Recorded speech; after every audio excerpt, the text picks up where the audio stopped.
जैसे जिन आप में से कितने लोगों ने वंदे भारत में ट्रेवल किया हुआ है? भाई आप बताओ, मुझे प्रैक्टिकली बताओ, झटके, हिलना डुलना, बताओ आपका कैसा एक्सपीरियंस है?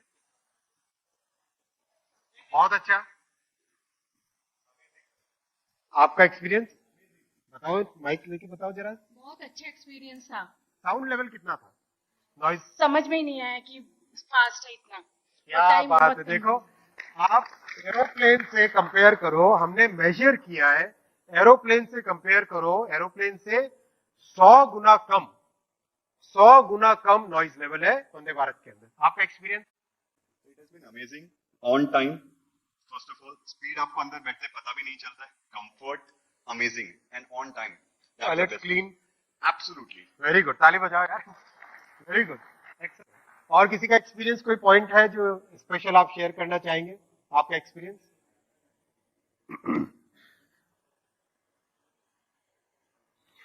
एक तरीके से हर चीज पे ध्यान दिया गया है। वंदे भारत में जर्क कम लगते हैं. चाय के कप में चाय गिरती नहीं है. और उसका रेस्टोरेंट, उसका food and beverages amazing. Very much much higher quality. Very good, ताली बजाओ यार। मैंने आपको एक वीडियो, आपने देखा होगा, नहीं देखा तो यूट्यूब पे देखना, जब ये ट्रेन 180 किलोमीटर पर आवर की स्पीड पे टेस्ट हो रही थी कोटा और नागदा के बीच में, तो एक पानी की ग्लास ड्राइवर के कैबिन पे रखी थी, पानी की ग्लास ड्राइवर के कैबिन पे रखी थी। 180 की स्पीड से गाड़ी दौड़ रही है, पानी की ग्लास हिलती नहीं है। पानी की ग्लास तो हिली नहीं, लेकिन सारी की सारी दुनिया की रेलवे इंडस्ट्री हिल गई।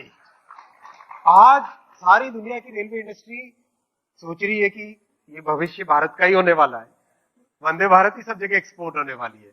ये इसका फ्यूचर है, ये इसका प्रेजेंट है। एक और नया कॉन्सेप्ट बनाया है, वंदे मेट्रो।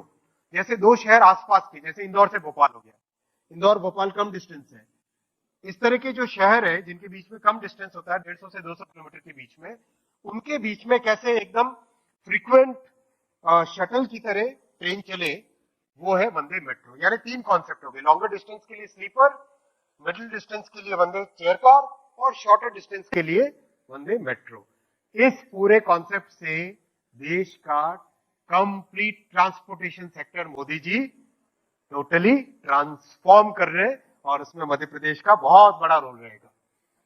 ये वंदे पुश पुल, हर तरह के इनोवेशंस, एक नए तरह का लोकोमोटिव, जिससे कि एग्जिस्टिंग जो कोचेज है, हमारे पास करीब करीब 60,000 कोच एग्जिस्टिंग है, और उनकी कोच की लाइफ 35 इयर्स होती है, तो उसको कैसे हम चेंज कर पाए, तो उसका एक प्रॉपर। एक्चुअली जी आप तो आईएएस अफसर रहे, तो पहले जब आप पुरानी सरकारों में काम करते थे अफसर के तौर पे, और आप जब मंत्री के तौर पे प्रधानमंत्री के साथ काम करते हैं, क्या फर्क दिखता है आपको जब ये बड़ी बड़ी योजनाएं लेके फाइल लेकर जाते हैं उनके पास? मोदी जी का सोचने का स्केल बहुत बड़ा है। मोदी जी, जैसे मैं स्टेशन की बात करूं, जब हम लोग पहली बार स्टेशन की डिजाइन वगैरह लेके गए, तो 2.5 घंटे का प्रेजेंटेशन था, और 2.5 घंटे के प्रेजेंटेशन के बाद में मोदी जी ने उसको अप्रूव नहीं किया, पीएम साहब ने उसको अप्रूव नहीं किया। रात में 11 बजे मुझे फोन करके बोलते हैं कि अश्विनी, ये जो डिजाइन बना है ये आज के लिए अच्छा है, लेकिन 50 साल आगे की सोचो, और सारे के सारे स्टेशन को 50 साल के पॉइंट ऑफ व्यू से रीडिजाइन करो। ये उनकी सोच है, इतना गहरी सोच है, इतना दूर की सोच है, इतना बड़ा स्केल है।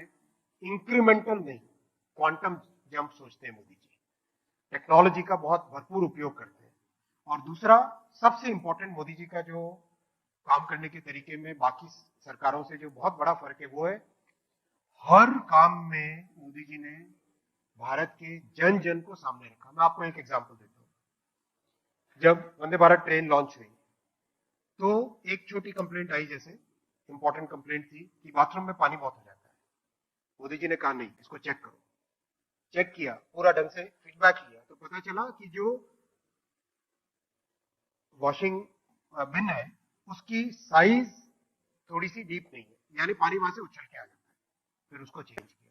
इस तरह से मोदी जी हर चीज में जन जन को सामने रखते हैं, एक देशवासी को क्या जरूरत है उसके हिसाब से सारी स्कीम बना।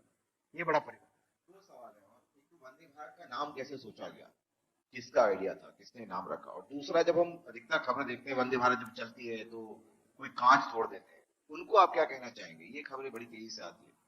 जो लोग रेलवे की किसी भी संपत्ति पे और वंदे भारत जैसी जिसके ऊपर सारा देश आज गौरव कर रहा है, सारी दुनिया जिसको देख रही है, उसके ऊपर जो भी पत्थर मारते हैं, डिस्ट्रॉय करते हैं, डिस्टर्ब करते हैं, उनको मैं क्लियर चेतावनी देना चाहता हूं कि इस तरह का करेंगे उनके ऊपर जबरदस्त एक्शन होगा। और ये आपकी खुद की प्रॉपर्टी है, इसको डिस्टर्ब न करें, इसको डिस्ट्रॉय न करें। अब तक 150 लोग अरेस्ट हो चुके हैं जिन्होंने पत्थर मारे हैं, और मैं फिर एक बार कहता हूं कि इस चीज से दूर रहें।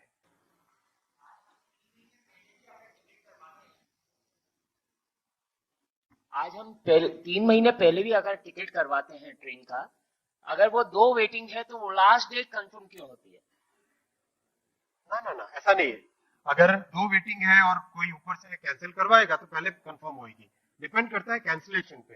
देखो 60 वर्षों तक इस देश में जो सरकारें थी, विशेषकर एक परिवार की सरकार थी, उस परिवार ने रेलवे पे कभी ध्यान नहीं दिया। उस परिवार के समय के मंत्री जो थे, आप वीडियो देखना, मैं नाम नहीं लेना चाहता, मॉडल कोड ऑफ कंडक्ट भी है, उन्होंने रेलवे को एक दूध दोहने वाली गाय बोला था। आप समझ गए होंगे किसकी बात कर रहा हूं। ऐसी सरकारें थी देश में। ये जब मोदी जी आए, उन्होंने रेलवे को ट्रांसफॉर्म करने का, क्योंकि जन जन की सवारी है, गरीबों की सवारी है, मिडिल क्लास की सवारी है, इसीलिए आपने देखा 30,000 करोड़ से 2,40,000 करोड़ पे पहुंचा है बजट। इसीलिए आपने देखा इतने ट्रैक बने, इसीलिए आपने देखा इतनी इलेक्ट्रिफिकेशन हुई। अब और कैपेसिटी बढ़ा के ऐसी परिस्थितियां लानी है, मोदी जी के 3rd टर्म में ही वेटिंग लिस्ट का झमेला ही खत्म हो जाए। चलिए मैं आगे बढ़ता हूं डिजिटल पे। अब मैं डिजिटल पे बढ़ता हूं आगे, डिजिटल पे बढ़ता हूं। अब आप सब ने डिजिटल का उपयोग किया है। कितने लोग हैं जो डिजिटल पेमेंट करते हैं? यहाँ पे करीब 100% डिजिटल पेमेंट कर रहे हैं, राइट? ये ट्रांसफॉर्मेशन कभी सोचा जा सकता था?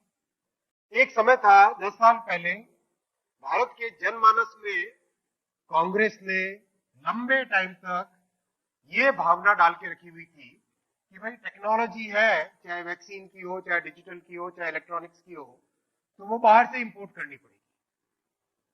एक ऐसी हीन भावना डाल के रखी हुई थी कांग्रेस ने।